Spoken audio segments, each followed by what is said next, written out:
Hello dear students, how are you all? Today's topic is sulfonation of benzene, a very important topic based on electrophilic substitution, right? So let's start it quickly. The name of the topic is sulfonation of benzene. तो पहली चीज जो आपको याद रखनी है कि exactly होता क्या है, तो सल्फोनेशन से समझ में आ ही रहा है कि सल्फ्यूरिक एसिड से रिलेटेड कुछ होगा। तो पहले मैं आपको रिएक्शन दिखाता हूँ कि एग्जैक्टली क्या होता है, and then we will deal about the mechanism of that.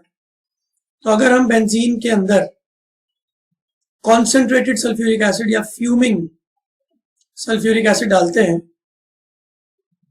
तो बेंजीन के ऊपर एक ग्रुप आ जाता है SO3H, इसका नाम है बेंजीन सल्फोनिक एसिड, राइट। तो बेंजीन के अंदर सल्फ्यूरिक एसिड डालने से बेंजीन सल्फोनिक एसिड का बनना, this is called as sulphonation. बहुत सिंपल सी रिएक्शन है। अब इसका मैकेनिज्म देखते हैं, और मैकेनिज्म में फिर से वही चीज आएगी। मैंने आपको पुराने वीडियोस में एक चीज बताई हुई है, बेंजीन की most of the reactions are electrophilic substitution. तो अभी पिछले वीडियो में हम लोगों ने नाइट्रेशन के बारे में भी देखा था, अभी सल्फोनेशन आ गया। तो चीजें नई नई आएंगी, बट कॉन्सेप्ट वही है, और यही मैं आपको समझाना चाहता हूं through all the different reactions.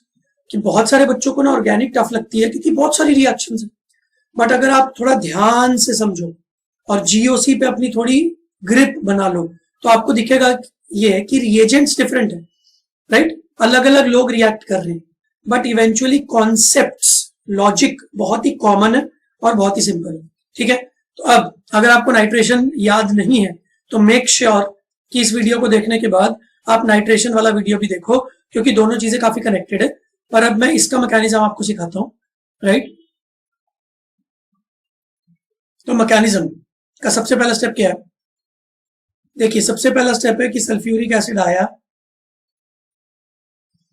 तो कुछ बच्चों को सल्फ्यूरिक एसिड का स्ट्रक्चर नहीं पता होगा, so this is the structure of sulphuric acid, please remember it, बहुत ज्यादा इंपॉर्टेंट है, ठीक है। अब सल्फ्यूरिक एसिड कॉन्सेंट्रेटेड है तो काफी सारा सल्फ्यूरिक एसिड आपके पास, तो किसी दूसरे सल्फ्यूरिक एसिड का H+ भी सिस्टम के अंदर ही है। तो अब सबसे पहला स्टेप क्या होगा कि इस ऑक्सीजन के पास अपने लोन पेयर है, तो ऑक्सीजन ने अपने लोन पेयर्स को H+ को डोनेट कर दिया। This is the first step, right. अब इससे क्या होगा, मैं नेक्स्ट पेज पे आपको बना के दिखाता हूं, आप लोग साथ साथ लिखते रहो। So this was sulphuric acid. Sulphuric acid के ऑक्सीजन ने अपना लोन पेयर एक H+ को दे दिया। अब लोन पेयर कैसे दिया गया, कोऑर्डिनेट बॉन्ड के थ्रू। और ये मैंने आपको पहले बहुत बार बताया है कि बेटा ये जो एरो होता है इसके ऊपर नेगेटिव आ जाता है, और जो टेल होता है उसके ऊपर पॉजिटिव आ जाता है। अब जो एरो है उसके ऊपर नेगेटिव आएगा तो H+ के ऊपर नेगेटिव आएगा तो वो तो न्यूट्रल हो जाएगा, राइट। ये हमने बहुत सारी रिएक्शंस में किया। तो इफेक्टिवली क्या बन जाएगा हमारे पास, HOS double bond O double bond O OH। तो ये वाला हाइड्रोजन तो न्यूट्रल हो गया, बट ऑक्सीजन के साथ क्या हुआ, ऑक्सीजन पे आ गया plus charge. Now again very similar thing which we have discussed in a lot of reactions. Oxygen is an electronegative element, उसको तो अपने ऊपर प्लस चार्ज ज्यादा पसंद नहीं है, तो वो क्या करेगा, वो इस बॉन्ड के इलेक्ट्रॉन्स को अपनी तरफ छीन लेगा, और ये वाला बॉन्ड सल्फर और ऑक्सीजन का बॉन्ड टूट जाएगा और यहां से निकलेगा वाटर, राइट। तो ये हो गया माइनस वाटर, और साथ में क्या बन गया, साथ में बन गया HOS double bond O double bond O, but इस बार इस सल्फर पे प्लस आ गया, राइट। अब क्या होगा नेक्स्ट स्टेप, ध्यान से देखिए। ऑक्सीजन के ऊपर एक लोन पेयर है, राइट। तो ऑक्सीजन अपने लोन पेयर को इधर शिफ्ट करेगा,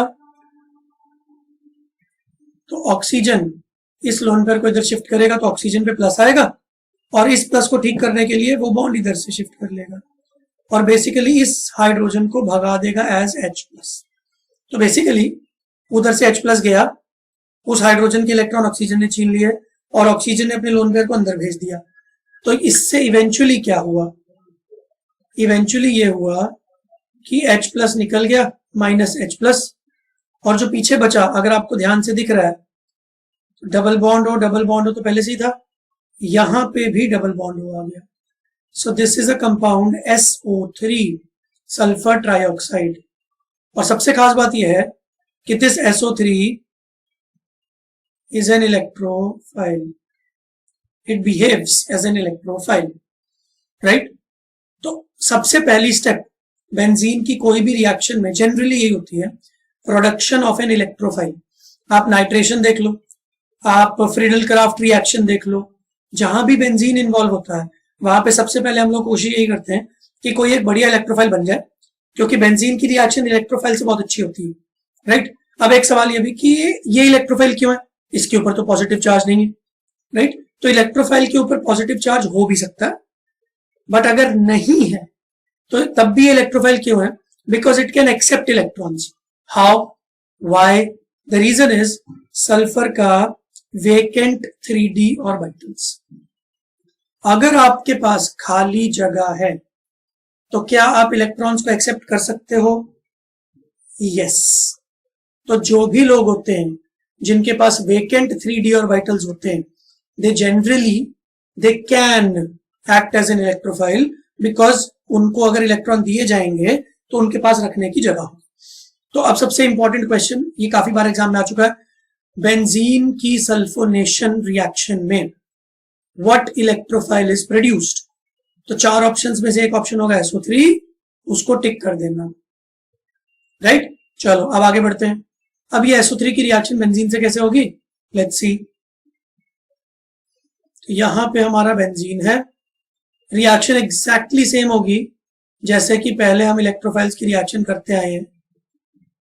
तो क्या होगा, सबसे पहले ये वाला बॉन्ड ऐसे शिफ्ट हुआ.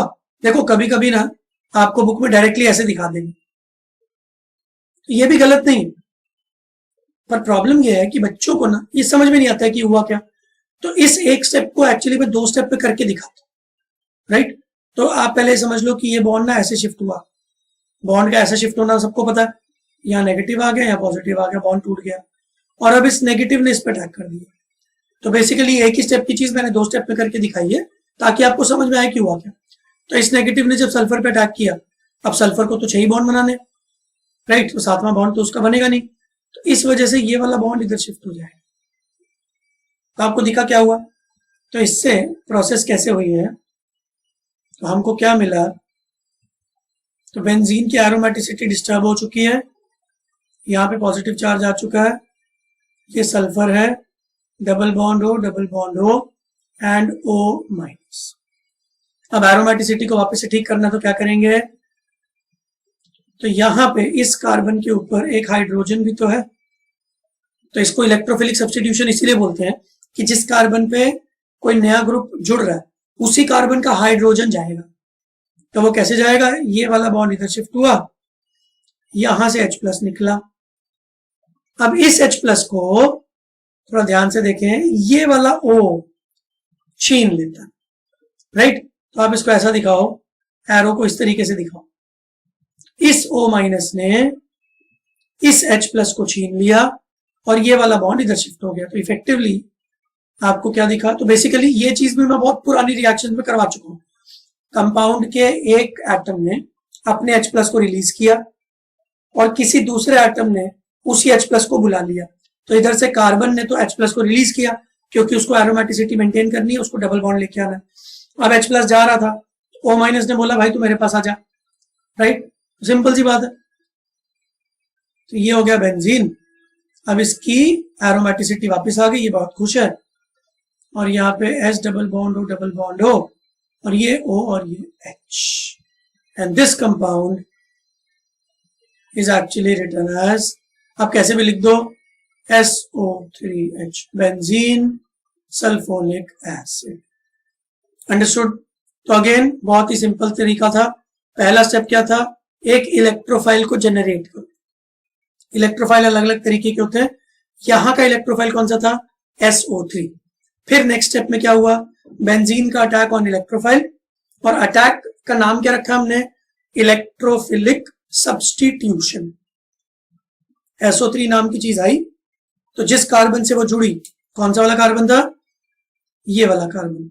तो जिस कार्बन से वो चीज जुड़ी उस कार्बन से हाइड्रोजन निकला H+ की फॉर्म में, राइट। और इस केस में वो H+ SO3 के साथ ही जाके जुड़ गया, तो हमको मिल गया बेंजीन सल्फोनिक एसिड।